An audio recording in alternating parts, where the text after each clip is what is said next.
Okay, now I'm sitting here with my friend Andrew Jaspan, who's a very distinguished journalist and editor, formerly editor of The Age, and before that, editor of The Observer in London. So he's had a lifetime, really, of experience in the hard copy, old media world of newspapers. But he's now heading up a remarkable new website, an online newspaper called The Conversation, which is theconversation.edu.au. And Andrew, tell me, how is this changing news media? What is this? Are you at the cutting edge of something really big? I'd like to think so. Yeah, why, how would you say that? Why so? Well, first of all, I think there are a couple of things going on. One is that the business model for newspapers is on a charitable basis in a state of flux. Others would say it's in a state of terminal decline, if not crisis. And what's happened really is there's been a fragmentation of what used to be pretty cosy monopolies in a sense. So in Australia, the rivers of gold. The rivers of gold, yeah. Now. So what's happened is there's been fragmentation, different ways in which the audiences can access information, different ways in which advertisers want to access those audiences.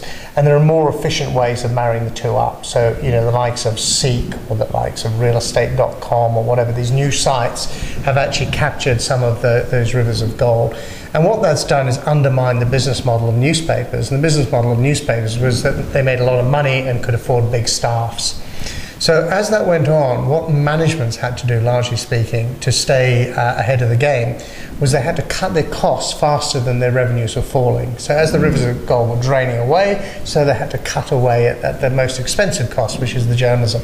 So what happened then is, of course, it just exacerbated the problem. If you think about it, if you take out more journalists, if you particularly take out your experienced journalists, because they're the most costly ones, the offering becomes thinner. And as the offering becomes thinner, people begin to say, why do I continue to buy this when actually I can go online and I can now read, if I want to, the New York Times, the Wall Street Journal, the Guardian, the Telegraph, go on and see the BBC websites or whatever you like. So fundamentally, people begin to lose confidence in that. So that's one thing that's going on. The second thing, which is in a sense an extension of that, is that people are beginning increasingly to distrust the media that they get. And the distrust of the media has been exacerbated recently by the scandals that we all read about around things like phone hacking. And the phone hacking thing, by the way, is just the most visible sign of a distrust of the media, which is, what are you doing? Can I trust what I read? Is your front page just spin and political advocacy as opposed to an objective, informed view of the events of the day? That's right. And people constantly are now saying, where are you coming from? You know, are you just pushing a barrow here, which is either for a commercial interest or a political interest, political advantage, commercial advantage. And so what's happened is people are retreating and saying there's a flight away from a lot of the traditional media, and there is a search going on. It's not there yet, by the way, but there is a search going on for the new trusted forms of content and where you're going to get them from. Now, I happen to think that we are not the answer, but we are one of the answers. But let's talk about just what exactly is The Conversation. Right. Well, when I left The Age, which was at the end of 2008, 2009, I was trying to work out what next. And I went along to see the Vice Chancellor at Melbourne University, Glyn Davis, and said to him, look, he also has a real interest in the media. And I was saying to him, I wonder where we're going to get the trusted quality content of the future. Where's that going to come from? And he said, well, look, grab a chair, I'll give you a desk and a phone and think about it. So I did that, and at the same time I went and spoke to lots of academics across the university, and it suddenly struck me that there are smarter people in one university here than I ever had at The Age. By the way, there are lots of smart people at The Age, but generally speaking, this was a really smart community. And this community, for some reason, had become dislocated from society, despite the fact that they are funded by us, you and I, the taxpayer. They were not connected.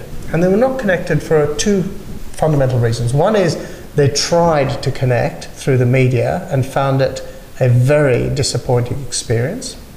In fact, sometimes quite a harmful experience.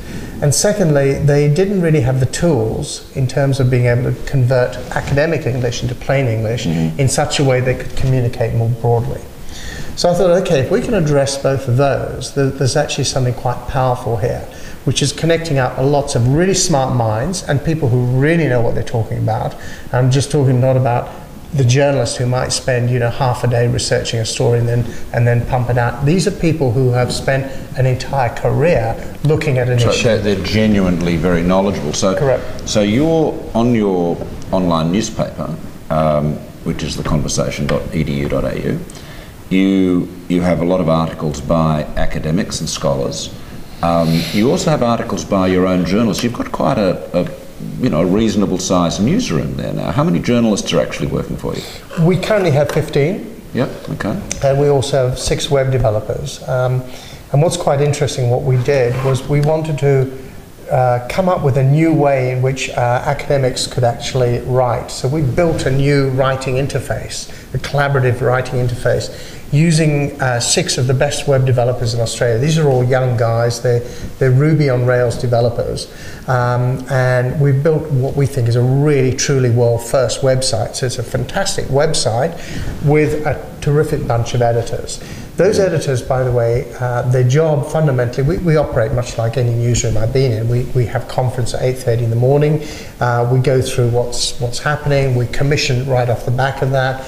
And we can move much quicker than a normal journalist can. Well, you do. I mean, and we should wrap this up now, but I had an experience with you. One of your journalists contacted me about, I guess it was an NBN issue, I think, and I was actually up in Queensland, and I gave her an interview, over the phone, and within, I don't know, a couple of hours, there was a very, very polished article produced with some quotes of mine that I think had been judiciously improved. My stylistic failings had been elegantly corrected, and no, I was very impressed. So look, there's Andrew, that, and by the way, the other one you did was a really long interview with Joshua Gans, Professor Joshua Gans on the NBN.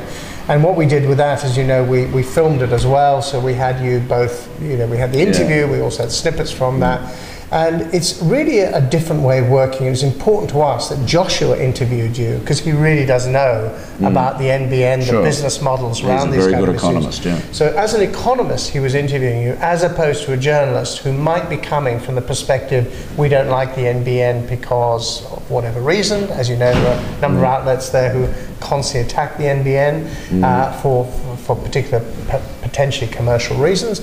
Others who just think it's not the best use of public taxpayer funding. I think that's, so in other words, that's the reason most people criticise it. Well, that's right. But nonetheless, here was a guy who really looked at it, not just in Australia, but Joshua Gans, as you know, has been a professor at Harvard. He's now at Toronto. So he's somebody with a big world perspective who could really engage with you. And that's the purpose of our site. Rich content. Very good. Well, thank you. Good to have a chat, and we'll no doubt be doing a lot more together. Absolutely. Thanks, Andrew.